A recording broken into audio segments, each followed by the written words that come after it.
On a un site pour nos impôts, on a un site pour la sécurité sociale, on a un site pour à peu près tous les services publics, sauf pour la démocratie. C'est quand même extraordinaire. C'est-à-dire qu'aujourd'hui, la démocratie, le débat démocratique, on considère qu'il est mieux tenu sur des réseaux sociaux américains que sur un site qui serait sécurisé, où les gens pourraient venir s'exprimer dans un espace de confiance.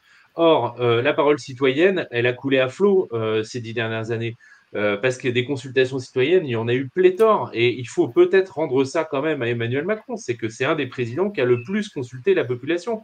On parle du grand débat national, mais il y a eu les états généraux de la justice, il y a eu les états généraux de la bioéthique, il y a eu les conventions citoyennes. Donc en fait, sans parler de tout le travail de la CNDP, la Commission nationale du débat public, qui interroge régulièrement les citoyens sur les questions d'énergie, d'infrastructures, de lignes à grande vitesse, d'éolien, de nucléaire, etc., des grands équipements.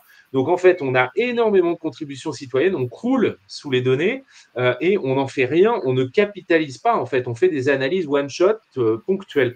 Il faut qu'on arrive à consolider toute cette masse d'informations quelque part pour se rendre compte qu'il y a une pensée citoyenne qui s'exprime dans notre pays et que les partis politiques feraient bien de s'en inspirer. Moi, ce qui me fascine, c'est que on dit oui, Macron n'en a rien fait des quais de doléances, mais enfin, est-ce que les autres partis politiques en ont fait quelque chose? Est-ce qu'en 2022, ils s'en sont inspirés pour construire leur programme politique? J'ai posé la question à François Ruffin à l'Assemblée nationale. Il était un peu gêné aux entournures. Donc, il faut que tout le monde, y compris l'opposition, apprenne à écouter les citoyens et qu'on valorise cette parole.